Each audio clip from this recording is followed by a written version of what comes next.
नमस्कार दोस्तों, मैं हूं गोपाल राजपूत। मेरी दिल्ली मेरी शान की विशेष चर्चा में मैं एक बार फिर आपका स्वागत करता हूं। आज हम विश्वास नगर विधानसभा के बहुत ही सीनियर सम्मानित व पूर्व निगम पार्षद रतन सिंह पवार जी के कार्यालय पर हैं। जानेंगे कि त्योहारों का मौसम है, क्या शुभकामनाएं देना चाहते हैं जनता को, और चुनाव आने वाले हैं तो उनके बारे में क्या उनकी राय है। सर, स्वागत है आपका मेरी दिल्ली मेरी शान की विशेष चर्चा में। सबसे पहले तो बात कर लेते हैं, छोटी दिवाली है, क्या कहना चाहिए?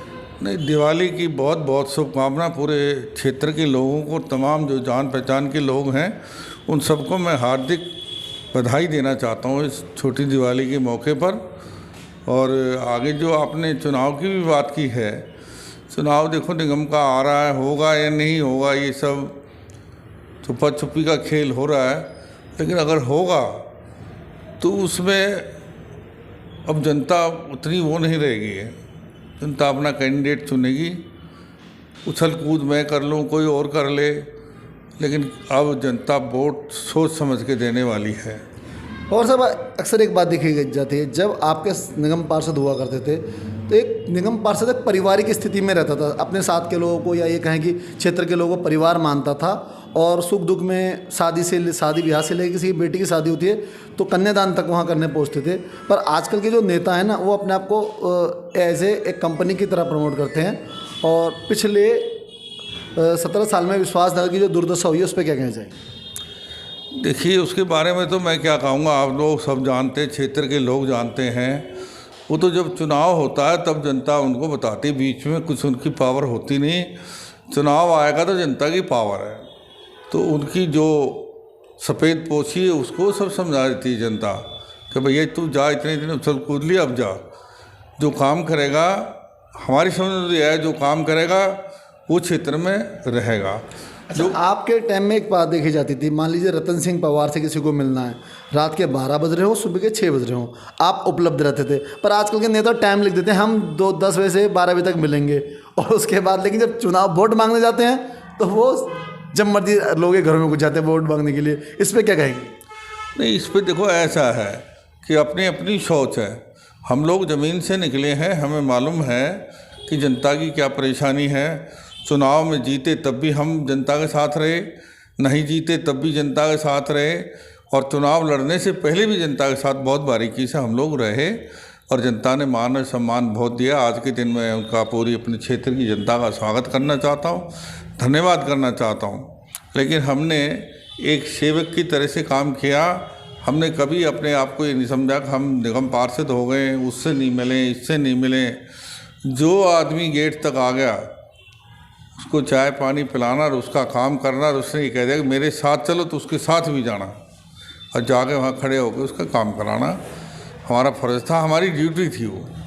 अब चलो जी, आजकल की जो नेता हैं टाइम लिख देते हैं घर के बाहर 10 से 12। हाँ, 10 से 12 लिख दिया तो वो वीआईपी हैं। भैया हम तो वीआईपी देखो रहे नहीं कभी।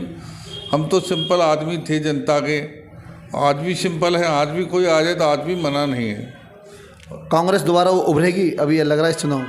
देखो, उभरेगी लास्ट में। जनता के पास जब ऑप्शन नहीं रहता है, सफ़ेद पोशी खूब देख ली, अभी पीछे पार्षद रह के गया, वो खूब देख लिया लोगों ने। अपने जो रहने वाले लोग हैं यहाँ के, वो सब समझ गए। इंडस्ट्री वाले लोग थे, वो भी सब समझा दिए इन्होंने। लॉक करवा भी दी, खुलवा भी दी, वो सारी चीज़ें सब पब्लिक के सामने हैं। और भाई साहब, अगर आज आप एक कमरा बनाना हो तो चीड़ की तरह मंड जाते हैं नेता कि भैया कौन बना रहा है, क्या है ये, एमसीडी नहीं, खुद ही। और अपने पूरे परिवार को लूट खसोट में लगा कर रखते हैं। लेकिन हमें कुछ नहीं कहना, ये जनता जानती है। जनता इसका जवाब देती है, ऐसी बात नहीं है। अब उन्होंने चुन दिया तो अब वो चुप हैं, और जो कर रहे हैं अच्छा कर रहे हैं, बुरा कर रहे हैं, लेकिन आने वाले चुनाव में जनता इसका जवाब देती है। ऐसी बात नहीं देती है इसका जनता जवाब। और जनता जवाब ना दे, आपका मन जानता है आपने 5 साल में क्या किया जनता के लिए, कितने खड़े रहे जनता के काम के लिए। इंडस्ट्री अगर सील हुई तो खुद इशारा कर दिया करो। अगर खुलवाना चाहता है कोई, इतना रख जाओ। और कोई काम आ गया आपका तो भैया दुकान चला रहे हो, हाँ तो देखो धान करो। हाँ जी धान करेंगे।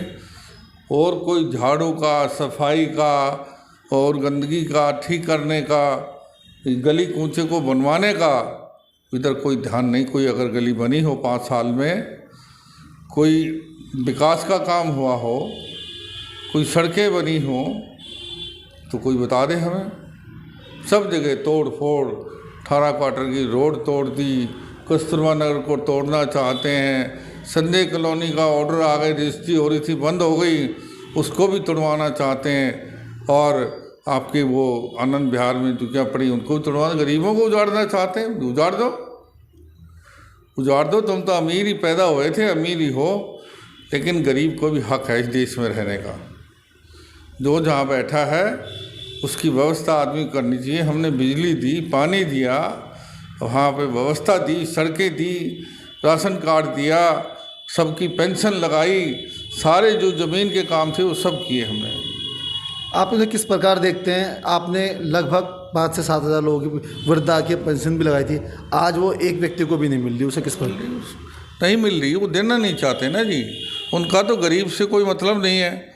उनको पता है चुनाव आएगा, 500 रुपये देंगे, वोट ले लेंगे, या बहका देंगे उनको, भाई अब हम फ्लैट बना के देंगे आपको, अब आपको अलॉट कर देंगे पक्के मकान बनाना, अब आपको रजिस्ट्री कर देंगे। अब संजय कॉलोनी में सारा कुछ हो गया था, शीला दीक्षित की सरकार ने, हमने मिलके और इसको रजिस्ट्री ओपन करा दी थी डीडीए को, और हमारे जाते जाते वो शुरू नहीं हो पाई थी, लेकिन अब शुरू हो गई थी। और अब के जो नेता हैं उन्होंने उसको कैंसिल करा के और ये संजय कॉलोनी की रजिस्ट्रियों को बंद करवा दिया है।